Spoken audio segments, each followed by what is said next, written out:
बिस्मिल्लाहिर्रहमानिर्रहीम, अस्सलाम वालेकुम। आज की वीडियो का टॉपिक है पिस्टन रिंग्स। पिस्टन रिंग्स क्या हैं, ये किन टाइप्स की होती हैं, इनके नेम्स, कौन सी रिंग का क्या काम होता है, अगर रिंग्स खराब हो जाएं तो क्या सिम्टम्स जाहिर होंगे, ये सब डिस्कस करेंगे आज की इस वीडियो में। तो आइए शुरू करते हैं।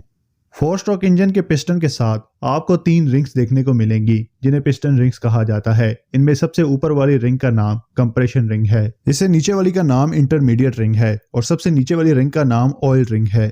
टॉप रिंग यानी कंप्रेशन रिंग के मेनली 2 फंक्शंस होते हैं। पहला, कंप्रेशन जो सिलेंडर के अंदर बनता है पिस्टन के ऊपर जाने पर उसे पिस्टन के साइड से नीचे इंजन ब्लॉक में लीक होने से रोकना होता है। कंप्रेशन रिंग का दूसरा काम हीट ट्रांसफर करना होता है, क्योंकि जब पिस्टन ऊपर की जानिब जाता है तो एयर और फ्यूल को कंप्रेस करता है। कंप्रेस होने पर स्पार्क प्लग स्पार्क निकालता है जिससे कंबक्शन होती है। तो कंबक्शन होने से जो हीट है वो पिस्टन के क्राउन पर रहती है और पिस्टन का टेम्परेचर 300 सेल्सियस तक चला जाता है। अब पिस्टन डायरेक्टली कंबक्शन चैम्बर की वॉल्स यानी जो दीवार है उससे नहीं जुड़ा होता, तो पिस्टन की हीट डायरेक्टली कंबक्शन चैम्बर की वॉल्स में ट्रांसफर नहीं हो पाती। तो पिस्टन और कंबक्शन चैम्बर की वॉल्स के बीच कंप्रेशन रिंग ही वो जरिया है जो हीट को ट्रांसफर करती है। इस हीट को कम करने के लिए आगे कंबक्शन चैम्बर के गेट वाटर जैकेट होती हैं जिसमें पानी की सर्कुलेशन होती है। सेकंड जो दरमियान वाली रिंग है यानी इंटरमीडिएट रिंग, इसके 2 फंक्शंस होते हैं। इसका पहला फंक्शन कंप्रेशन को रोकना होता है। अब क्या होता है कि जो कंप्रेशन रिंग है उसकी एक साइड ओपन होती है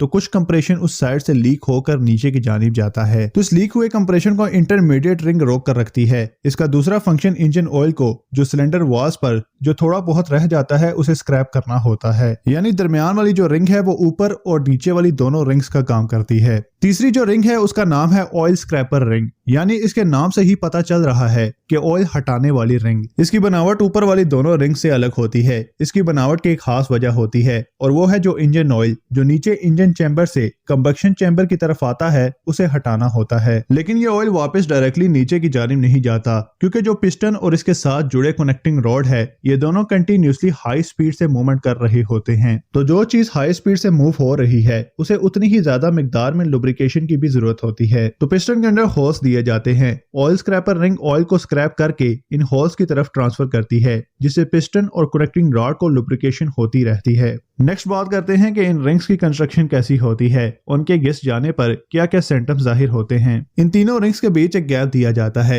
इस गैप के 2 रीजंस होते हैं। नंबर 1, इन्हें इजीली इंस्टॉल और रिमूव किया जा सके। नंबर 2, इनकी फ्लेक्सिबिलिटी बढ़े। जैसे जैसे इंजन पुराना होता जाएगा पिस्टन रिंग्स घिसती जाएंगी और खुलती जाएंगी और इस तरह इंजन की लाइफ बढ़ेगी। इसी तरह जब पिस्टन रिंग्स घिस जाती हैं तो व्हाइट और ग्रे एग्जॉस्ट स्मोक देखने को मिलती है। इंजन ऑयल कंबक्शन चैम्बर में जाने लगता है जिससे इंजन ऑयल लेवल कम होने लगता है और ब्लू एग्जॉस्ट स्मोक देखने को मिलती है। कंप्रेशन लीक होने से बैक ब्लो का भी अक्सर इशू आ जाता है। इसके अलावा लो एक्सेलरेशन और लैक ऑफ पावर का भी प्रॉब्लम आता है। उम्मीद है कि आपको पिस्टन रिंग्स और इससे मुतल्लिका फॉल्ट्स के बारे में कुछ नया जानने को मिला होगा। अगर आपको इस वीडियो में कुछ नया सीखने को मिला है तो इस वीडियो को लाइक जरूर कीजिएगा। इसी तरह गाड़ी से मुताल्लिक किसी और टॉपिक पर वीडियो देखना चाहते हैं तो कमेंट करके जरूर सजेस्ट कीजिएगा। मिलते हैं एक नई वीडियो में, तब तक के लिए अल्लाह हाफिज।